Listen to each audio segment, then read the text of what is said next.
반갑습니다. 이 시간 함께 찬양하시면서 예배를 시작하도록 하겠습니다. 먼저 부르실 찬양은 내 평생 사는 동안 내 영혼은 안전합니다. 내가 주인 삼은, 함께 찬송하시겠습니다.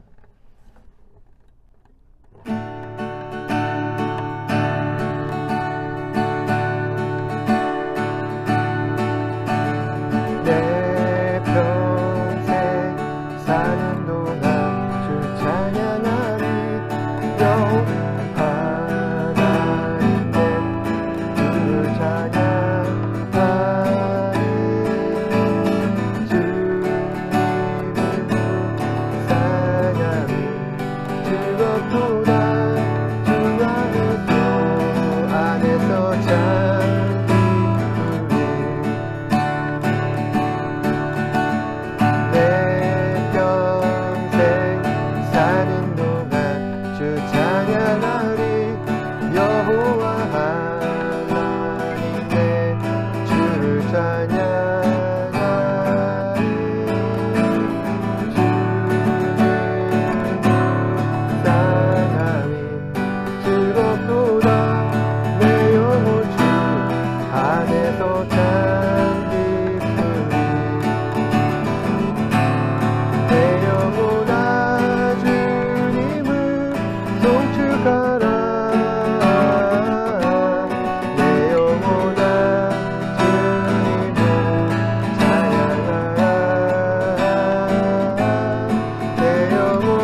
사도신경으로 신앙을 고백하도록 하겠습니다. 전능하사 천지를 만드신 하나님 아버지를 내가 믿사오며 그 외아들 우리 주 예수 그리스도를 믿사오니 이는 성령으로 잉태하사 동정녀 마리아에게 나시고 본디오 빌라도에게 고난을 받으사 십자가에 못 박혀 죽으시고 장사한 지 사흘 만에 죽은 자 가운데서 다시 살아나시며 하늘에 오르사 전능하신 하나님 우편에 앉아 계시다가 저희로서 산자와 죽은 자를 심판하러 오시리라. 성령을 믿사오며 거룩한 공예와 성도가 슬교토하는 것과 죄를 사하여 주시는 것과 몸이 다시 사는 것과 영원히 산 것을 믿사옵나이다. 아멘. 이 시간 예배를 위해서 제가 기도하겠습니다.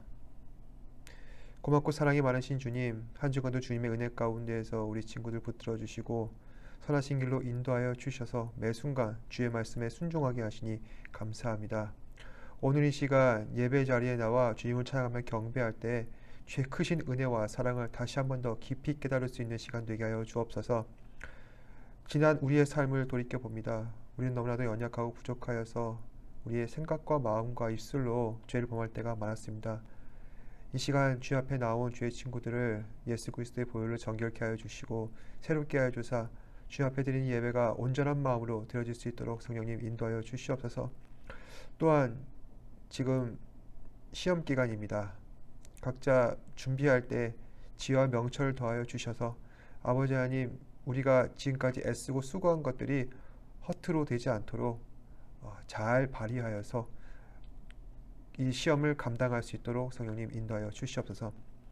이 시간 주의 귀한 말씀 듣습니다. 말씀을 들을 때 주의 귀한 음성으로 듣게 하시고 그리하여서 이 말씀 가운데 거하시는 주의 놀라운 능력과 사랑 또한 이 말씀으로 인하여서 우리의 삶이 변화받을 수 있도록 한 사람 한 사람 붙들어 주시옵소서. 모든 것에 감사드리며 살아계신 예수님 이름으로 기도드립니다. 아멘.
누구나 다 스마트폰을 사용합니다. 그런데 간혹 생폰이라 해서 케이스를 끼우지 않는 사람들이 있는 것 같습니다. 그분들의 주장을 들어보면 이런 거죠. 첫 번째, 생폰으로 써도 생각보다 더 잘 견디고 튼튼하다. 그래서 오히려 케이스나 이 필름을 끼우게 되면은 어느 각도에 부딪히게 되면서 핸드폰이 더 세게 깨지게 되는 것 같다. 두 번째로 케이스를 끼우고 사용하면은 본래 그 핸드폰이 가지고 있는 예쁜 디자인을 망치게 된다. 저도 이런 이유들을 들으면은 케이스를 벗기고 생폰을 쓰고 싶다는 생각이 들기도 합니다. 하지만 대부분 사람들이 핸드폰을 사용하는 모습들을 보면은 케이스 끼우고 그리고 액정 필름까지 붙이고 완전 풀커버로 사용합니다. 심지어 어떤 사람들은 핸드폰에 보험까지 듭니다.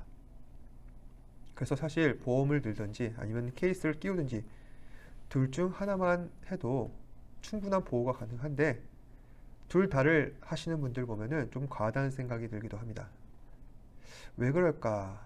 그것은 핸드폰을 아끼는 마음이 커서 그렇겠죠.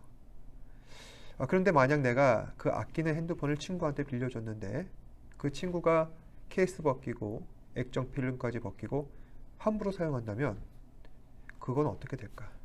저는 당장 그 친구 손절하고 싶은 마음이 들 겁니다.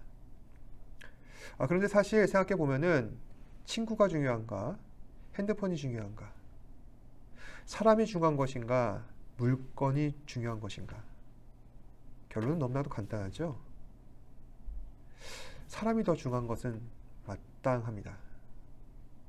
하지만 많은 사람들은 물질에 집착해서 가치 판단을 흐리는 경우가 더 많은 것 같습니다. 오늘 우리가 함께 읽은 말씀도 이런 교훈을 담고 있습니다. 우리 가장 중요한 것은 무엇인가? 가장 가치 있게 여겨야 할 것은 무엇인가? 그것은 물질이 아니라 사람이며 특히 한 사람의 영혼을 귀히 여기는 자세가 굉장히 중요하다 할 수 있는데 우리는 물질 만능주의에 빠져서 사람을 가볍게 여기는 경향이 있다는 것입니다. 오늘 말씀은 요나라고 하는 구약시대 한 선지자가 등장하고 있습니다. 말씀을 살펴보면은 요나는 뭔가 하나님께 화가 단단히 나 있는 것 같습니다. 하나님을 원망하고 투정을 부리고 있습니다. 하나님께서는 이 요나라는 선지자를 통해서 우리에게 주시는 이 말씀이 우리로 하여금 무엇을 깨닫게 하시려는가 지금 함께 살펴보려고 합니다. 먼저 말씀을 시작하기 전에 오늘 말씀의 배경을 함께 살펴보겠습니다. 하나님께서는 니느웨라는 도시를 구원하시기 위해 선지자 요나를 파송하셔서 그 니느웨 사람들에게 회개의 메시지를 전파하라 말씀하고 계십니다. 하지만 요나는 하나님의 명령을 듣기 싫어합니다. 그럴 수밖에 없는 이유는 니느웨라고 하는 도시는 선지자 요나의 민족 이스라엘 백성들을 굉장히 못살게 굴었던 원수 같은 나라였기 때문입니다. 따라서 요나는 하나님의 얼굴을 피해서 니느웨가 아닌 다시스, 그러니까 지금의 스페인 지역을 향해 배를 타고 멀리 떠나게 됩니다. 하지만 요나에게 큰 시련이 닥쳐오게 되죠. 요나가 탄 배는 큰 폭풍에 직면하게 되었고 그 배의 선장은 배가 어떻게 해서 위험해지게 되었는가 그 원인을 찾다가 모든 일이 요나 때문이었다는 사실을 알게 됩니다. 실제로 하나님께서는 다시스로 가려는 요나를 막으시기 위해서 폭풍을 보내셨고 그래서 선장은 요나를 바다에 던지게 되었습니다. 그렇게 요나는 절체절명의 위기 속에 더 큰 위기를 맞이하게 되는데 큰 물고기, 그러니까 아마 고래 크기 정도의 그런 물고기였던 것 같아요. 근데 그 물고기에게 삼켜지는 것입니다. 다행히 요나는 물고기 뱃속에서 살아남게 되었었고 거기서 하나님 앞에 회개하며 자신의 죄를 고백을 합니다. 그러자 하나님께서는 요나를 용서하시고 요나를 물고기 뱃속에서 꺼내셨습니다.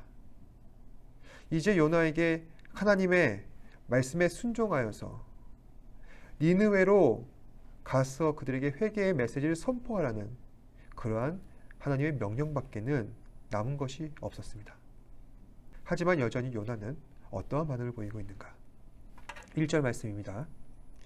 요나가 매우 싫어하고 성내며 지금 요나는 무엇인가 마음이 심드렁해졌는지 매우 싫어하고 성내고 있습니다.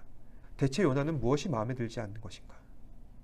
지금 어떤 상황이냐면은 구사일생으로 살아난 요나가 이제 도착한 곳은 하나님께서 가라 명하신 니느웨였습니다. 거기서 요나는 하나님께서 명하신 말씀대로 니느웨 백성들에게 회개하라. 3일 안에 성이 무너지리라. 이 말씀을 전하면서 니느웨 백성들의 회개를 촉구하였습니다. 그러자 어떤 일이 일어났느냐? 요나 3장 5절에서 8절 말씀입니다. 니느웨 사람들이 하나님을 믿고 금식을 선포하고 높고 낮은 자를 막론하고 굵은 베옷을 입은지라. 그 일이 니느웨 왕에게 들림에 왕이 보좌에서 일어나 왕복을 벗고 굵은 베옷을 입고 제 위에 앉으니 왕과 그의 대신들이 조서를 내려 니느웨에 선포하여 이르되 사람이나 짐승이나 소떼나 양떼나 아무것도 입에 대지 말지니라. 곧 먹지도 말 것이요 물도 마시지 말 것이요 사람이든지 짐승이든지 다 굵은 베옷을 입을 것이요 힘써 하나님께 부르짖을 것이며 각기 악한 길과 손으로 행한 강포에서 떠날 것이라. 놀랍게도 요나가 말씀을 선포했더니 니느웨 사람들이 하나님 앞에 회개하여 죄악에서 떠나고 굵은 베옷을 입으며 하나님 앞에서 죄를 범한 것을 슬퍼하는 것입니다. 아주 완벽한 회개의 모습이라 할 수 있는 것이죠. 그런데 요나는 이것이 마음에 들지 않았던 것입니다. 요나에게 있어서 아수르라고 하는 동네는 하나님의 심판으로 인해 멸망받아 마땅한 곳이었습니다. 그럼에도 하나님께서 그들을 구원하시겠다 작정하시니 어쩔 수 없이 요나는 하나님 말씀에 순종한 것입니다. 하지만 요나는 순전한 마음으로 하나님 말씀에 순종할 수는 없었습니다. 어쩌면 요나는 지금 회개하라 말씀을 선포하고 있지만 그 이면에는 회개하지 말라, 회개하지 말고 심판받아 죽어라, 이렇게 니느웨 사람들을 향해 마음속으로 외치고 있을지도 모르는 것입니다. 그럼에도 하나님께서는 니느웨 사람들을 완벽하게 회개시키십니다. 그리고 그들을 향한 심판을 돌이켜 주십니다. 그런 하나님을 요나가 못마땅하게 여기자 이제 하나님께서는 그 의중을 간파하시고 그에게 실물 교육을 시키십니다. 6절에서 8절 말씀.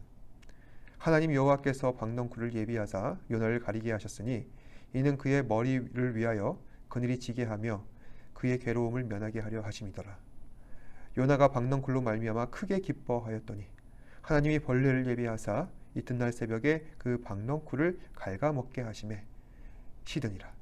해가 뜰 때에 하나님이 뜨거운 동풍을 예비하셨고 해는 요나의 머리 위에 조임해 요나가 혼미하여 스스로 죽기를 구하여 이르되 사는 것보다 죽는 것이 내게 나으니이다. 지금 하나님께서는 요나를 성 밖에 데려가셔서 니느웨 성을 살피게 하신 겁니다. 그런데 한낱에 뙤양볕이 쬐자 요나는 무거운 열기에 굉장히 힘들어하는 것이죠. 그러자 하나님께서는 박넝쿨이 자라게 하셔서 요나가 있는 곳에 그늘을 만들어 주셨습니다. 당연히 요나는 시원한 그늘에 마음이 편안했겠죠. 다음 날이 되었습니다. 이번에도 요나는 니느웨가 무너질 것을 기대하면서 박넝쿨 그늘 아래 성읍을 지켜보는 것을 기대했었는데, 그런데 오늘은 유난히도 더운 바람이 불어와 어제보다 더 힘든 하루가 시작되는 것입니다. 여기에 엎친 데 덮친 격으로 박넝쿨에 벌레가 들끓어서 나무 줄기들을 갉아먹기 시작합니다. 결국 요나는 폭발하여서 하나님 앞에 죽기를 간구합니다. 하나님께서는 이런 요나를 보시고 말씀하시는 겁니다. 내가 이 박넝쿨로 말미암아 성내는 것이 옳으냐? 그러자 요나는 대답하는 것이죠. 내가 성내어 죽기까지 할지라도 옳으니이다. 그러자 하나님께서는 다시 요나에게 말씀하십니다. 내가 수고도 아니하였고 재배도 아니하였고 하룻밤에 났다가 하룻밤에 말라버린 이 박넝쿨을 아꼈거든 하물며 이 큰 성읍 니느웨를 어찌 아끼지 않겠느냐. 그러니까 요나가 지금 애지중지하는 이 박넝쿨을 아끼는 것처럼 하나님께서도 니느웨를 사랑하시고 아끼시는 마음에 그들을 구원하시려는데 너는 마음을 좁게 가지고 그들을 미워하여서 내가 말한 것을 제대로 행하지 않고 있느냐. 아마도 요나는 그 말씀을 듣고 한방 얻어맞은 기분이었을 겁니다. 지금까지 요나는 자신의 편견과 오해로 인해 하나님의 뜻을 나타내는 데 인색하였는데 그것이 하나님의 일을 이루는 데 있어 큰 장애가 되었다는 사실을 이제서야 깨닫게 된 것입니다. 사랑하는 여러분, 사람들은 살다 보면은 자신의 생각과 감정에 사로잡혀서 하나님의 뜻을 온전히 신뢰하지 못할 때가 많은 것 같습니다. 왜 하나님께서는 내 뜻대로 이루어 주시지 않을까? 원망하고 화날 때가 있죠. 하지만 하나님께서는 그런 순간 가운데서도 언제나 우리 곁에 다가오셔서 주님의 뜻이 무엇인지 우리에게 알려주시는 분이십니다. 여전히 우리는 내 생각과 내 감정대로 살아가려고 하지만 하나님께서는 그러한 좁은 마음조차 바꾸어 주시고 새롭게 하셔서 하나님의 온전하신 뜻을 이루어 가십니다. 오늘 말씀을 잘 기억하셔서 한 주간 삶의 자리에서 마주한 사람들을 대할 때 하나님의 시선으로 그들을 바라볼 수 있기를 바랍니다. 하나님은 매일 내 삶에 마주한 사람들이 예수님을 믿고 구원의 자리로 나아오기를 기뻐하시는 분이십니다. 저 사람만큼은 절대로 안 돼. 이렇게 생각하는 사람들이 있다면 어쩌면 그 사람들이야말로 하나님께서 간절히 원하시는 한 사람일 수가 있습니다. 이번 한 주간 내 생각과 감정을 뛰어넘어 크고 놀라운 은혜로 말미암아 함께 하실 하나님을 기대하며 우리에게 주신 그 뜻과 비전을 향해 기꺼이 달려나갈 수 있는 순종의 사람들이 되시기를 주님의 이름으로 축복합니다. 기도하겠습니다. 고맙고 사랑이 많으신 아버지 하나님 감사합니다. 오늘 말씀을 통하여서 요나가 행한 그 모든 일이 자기 스스로는 그것이 좋은 일이라 생각했지만은 하나님 보시기에 악하였고 너무나도 소견이 좁았습니다. 주께서는 박넝쿨을 통하여서 그것을 일깨워 주셨고 이 박넝쿨도 귀히 여기는 요나와 또한 그보다 더 귀히 여길 수밖에 없는 니느웨 사람들이 회개하며 돌아오는데 내가 어찌 기뻐하지 않겠느냐 말씀하시는 것을 볼 때 우리의 생각과 하나님의 뜻은 너무나도 차원이 다르다는 생각을 듭니다. 주님, 우리 주변에 이런 사람들이 많습니다. 어쩌면은 우리도 어제는 그렇게 살았을지도 모릅니다. 그럼에도 불구하고 우리를 용서해 주시는 주님의 크신 사랑을 기억하면서 우리가 살아가는 모든 세상 가운데서 주의 복음을 널리 전하며 하나님 나라를 선포하는데 귀하게 쓰임받는 사랑하는 친구들 되게 하여 주시옵소서. 우리의 삶 가운데 하나님께서 허락해 주신 모든 것들에 최선을 다하며 우리의 삶을 통해 주의 복음을 증거하는데 힘쓸 수 있는 우리 친구들 되게 하여 주시옵소서. 모든 것에 감사드리며 살아계신 예수님 이름으로 기도드립니다. 아멘. 하늘에 계신 우리 아버지여, 이름이 거룩히 여김을 받으시오며 나라가 임하시오며 뜻이 하늘에서 이루어진 것 같이 땅에서도 이루어지이다. 오늘날 우리에게 일용할 양식을 주시옵고 우리가 우리에게 죄 지은 자를 사하여 준 것 같이 우리 죄를 사하여 주시옵고 우리를 시험에 들게 하지 마시옵고 다만 악에서 구하시옵소서. 나라와 권세와 영광이 아버지께 영원히 있사옵나이다. 아멘.